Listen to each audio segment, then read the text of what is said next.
Welcome back to Grimverse History, where we uncover the strange and forgotten sides of history. Tonight we step into a marriage long before love mattered. This story follows what young Roman brides endured before becoming wives. She wears flowers and a veil, not armor. The law calls her ready, though her body disagrees. Rome celebrates the union, while childhood quietly ends. You stand inside a villa as evening settles slowly. Voices drift nearby, practiced, confident, unconcerned. Somewhere, a door waits to be closed. If this journey stays with you tonight, leave a gentle like or subscribe for more quiet histories, and tell us softly where you are listening from. Now dim the lights and slow your breathing. Let the room grow quieter around you. Allow the present to loosen its hold. It is Rome. Under the early empire, marriage is not romance but obligation, and the bride is younger than the vows suggest. Roman marriage did not wait for adulthood to arrive. It waited only for legality and opportunity. 12 years old satisfied the law, and that was enough. The law spoke calmly, without concern for bodies. It counted birthdays, not bones or breath. Age became a number, not a condition. Medical knowledge already existed. Quietly and inconveniently, physicians wrote warnings with careful professional distance. They described risk plainly, without drama or metaphor. Those texts survived, even if advice rarely did. You can imagine those warnings resting unread scrolls sit nearby. While contracts are signed, ink dries faster than concern ever does. Marriage served purposes larger than the child involved. It moved property, secured alliances, extended family reach. The girl remained a detail within those calculations. Details rarely interrupt long-term planning. Preparation filled the years before the ceremony. Not preparation for choice, but preparation for endurance. Girls learned silence, posture, and controlled expressions. They learned which questions should never form. You stand nearby during one of these lessons. The room smells faintly of oil and fabric dye. A voice explains duty with practiced gentleness. Gentleness does not always imply kindness. Biology moved at its own pace regardless. Bones did not adjust to legislation or ambition. Bodies resisted quietly, sometimes fatally. The system recorded outcomes, not discomfort. Dry humor surfaces where logic feels absent. Rome trusted doctors with emperors, but not daughters. Expertise matters, emperors. The age gap rarely caused public hesitation. Older husbands brought stability, experience, influence. Those traits outweighed the bride's unreadiness. Readiness belonged to the institution, not the person. You notice how ceremony softens perception. Veils, flowers, and music reshapes from what is irreversible. Celebration performs reassurance very efficiently. Marriage did not mark a transition into eternalhood. It bypassed that stage entirely. Childhood ended administratively, not biologically. No announcement accompanied that change. The language around this practice remained clean. Words like duty, honor, and virtue circulated freely. They polished the experience without altering it. Polish hides friction better than force. You sense the room cooling as understanding settles. Law knew what it permitted, and permitted it anyway. The punchline arrives without emphasis or pause. The system functioned exactly as intended. The cost belonged elsewhere. A human value waits quietly at the end. Remembering age restores lost proportions. It reminds us systems speak loudly. People softly listening to those soft voices still matters. Preparation does not begin with celebration or choice. It begins quietly, inside familiar rooms and trusted voices. Mothers speak softly as if teaching household etiquette. The lessons sound practical, almost reassuring at first. Endurance is framed as maturity rather than survival. Silence becomes a skill practiced daily without applause. What remains is instruction shaped like concern. You sit nearby during these conversations unnoticed and still. The air smells of wool, oil, and afternoon heat. Hands demonstrate posture, breathing, and controlled expressions. Control matters more than understanding in these rooms. Pain is discussed indirectly, wrapped in euphemism and duty. Language softens what experience will later sharpen. Words promise that everything difficult eventually becomes normal.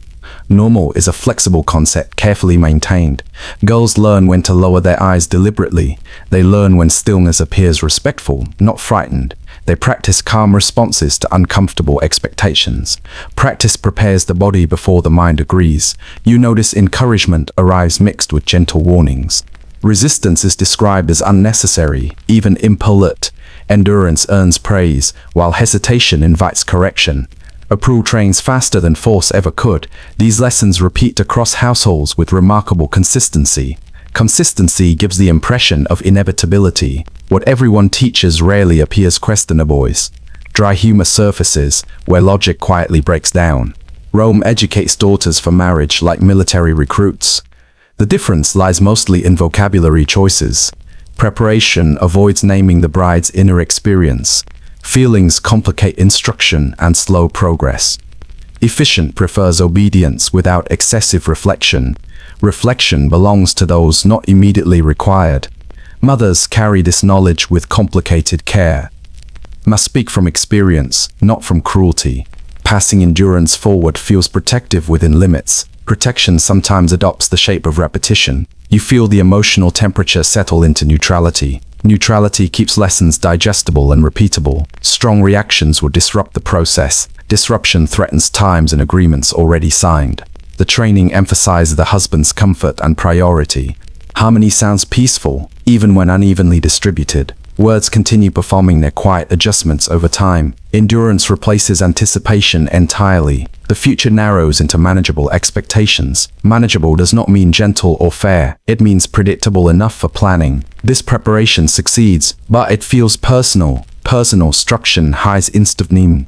You realize consent never appears in these lessons. Consent requires options, and options complicate arrangements.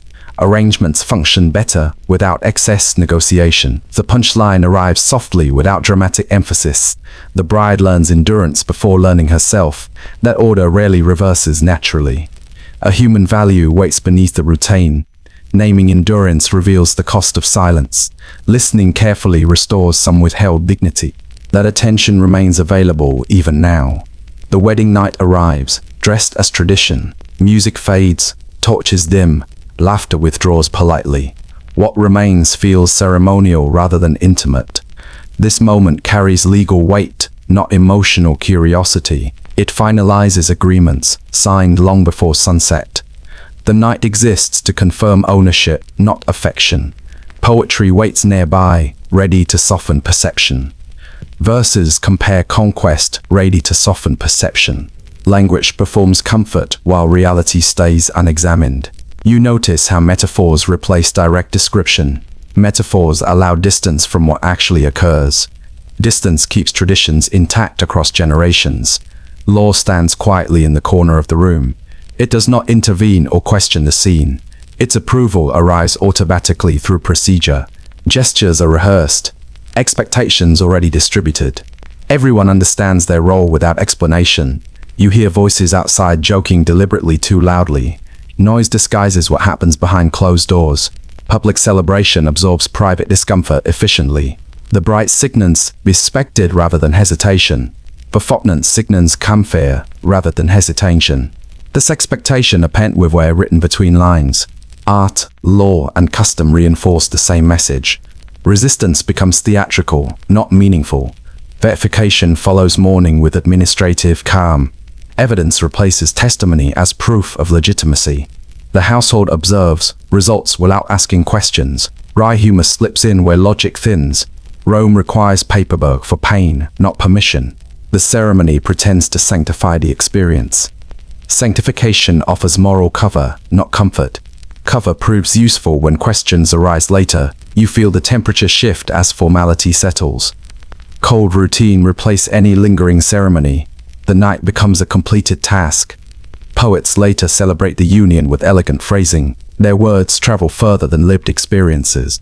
Art preserves the myth more faithfully than memory. Tradition thrives because it feels ancient and inevitable. Inevitability discourages interruption or reconsideration. People accept what appears older than themselves. The language surrounding this night remains surprisingly clean. Clean language suggests nothing needs scrutiny. Scrutiny threatens continuity, inherited authority. What was endured becomes officially accepted. Acceptance closes discussion without resolving harm.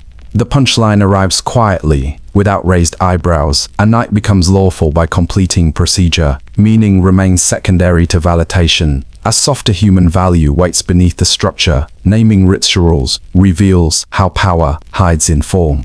Noticing restores what ceremony attempts to erase. The quiet begins after the last record is written. Stone settles, ink dries, and attention moves elsewhere. History continues without raising questions. Claudia remains present only in fragments. A name carved politely into a small surface. A phrase praising devotion, obedience, and quiet virtue. Nothing mentions fear, strain, or the cost of endurance. Gravestones speak carefully when societies prefer comfort. They say what is acceptable to remember. They avoid anything that might complicate admiration. You stand before one of these inscriptions. The stone feels cool, smooth, reassuringly final. Its silence feels deliberate rather than accidental. Letters from husbands survive in different tones. They mention absences, delays, and practical inconveniences. Birth becomes a scheduling problem, not an experience. Emotion rarely appears unless it affects attendance. This is how memory gets edited politely. Details inconvenient to legacy quietly disappear. The remaining narrative sounds efficient and stable. Textbooks later inherit these omissions faithfully. They repeat categories without revisiting lived reality.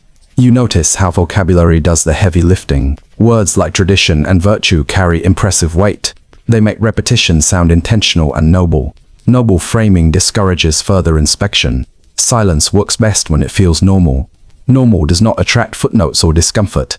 Normal settles into culture without resistance. The most lasting harm rarely announces itself. It circulates quietly through accepted explanations. Explanations travel further than events ever did. You hear this silence echoed in classrooms. Stories move quickly past domestic details. War and law receive a careful attention. Lives lived quietly receive a summary sentence. Dry humor appears where irony sharpens. Rome documented everything except what mattered most. This quiet reshaping does not end with Rome. Later cultures inherit the same polished narratives. Polish hides friction more effectively than denial. When silence repeats long enough, it becomes authority. Authority discourages alternative listening. Listening requires patience and discomfort. You sense how absence becomes instructive. It teaches what deserves memory and what does not. The danger lies in silence becoming endorsement. Endorsement allows repetition without acknowledgement. Repetition transforms harm into expectation. You feel the room grow quieter now, not with peace, but with recognition. Recognition changes how silence sounds. The punchline arrives gently, without accusation. It simply chooses where to stop speaking. A human value rests quietly at the end. Attention can reopen closed narratives. Listening restores presence to erased experiences. That listening remains available, even now. Roman marriage operates like a mechanism, not a meeting. It connects needs rather than people. The sound it makes is administrative, not emotional. The state wants citizens who arrive on schedule. Laws quietly reward early fertility and repeated outcomes. Numbers matter more than readiness in this arrangement. Families want stability, alliances, and predictable inheritance. Children become guarantees exchanged between adult ambitions. Guarantees do not ask how they feel. Men want authority that does not require negotiation. Law provides that authority with reliable consistency. Desire receives permission through procedure and timing. Love exists, but it remains optional and secondary. It is allowed when it does not interrupt affection. You can feel this logic settling into daily life. Rooms feel ordered, conversations brief, expectations clear. Clarity replaces comfort when systems optimize themselves. Marriage becomes a junction of parallel interests. Each interest arrives with its own timetable. None of them center the bride's inner life. The structure rewards outcomes rather than experiences. Children count, alliances hold, property transfers. Smooth processes earn praise without scrutiny. You notice how language reinforces this calm. Duty, honor, and virtue circulate confidently. They mask friction by naming it necessary. Dry humor surfaces when simplicity becomes obvious. Rome solved complex problems by narrowing choices. Compliance becomes easier when framed as tradition. The bride's role fits neatly into this pattern. She carries continuity forward without decision-making authority. Authority belongs elsewhere. By design, you stand inside a household shaped by purpose. Objects feel placed for function, not memory. Even affection follows acceptable boundaries. It operates through normal people following incentives. Normal behavior can still cause lasting harm. Claudia does not fail within this structure. The structure succeeds exactly as intended. Success measures output, not survival or well-being. You feel the weight of that realization, not heavy with anger, but with clarity. Clarity often arrives without company. This perspective changes where responsibility rests. It shifts focus from individual blame to design. Design choices outlive the people who make them. The punchline arrives quietly without accusation. No one broke the system broke the people instead. A human value waits at the edge of understanding. Seeing structures clearly restores moral proportion. It reminds us efficiency should never outrank humanity.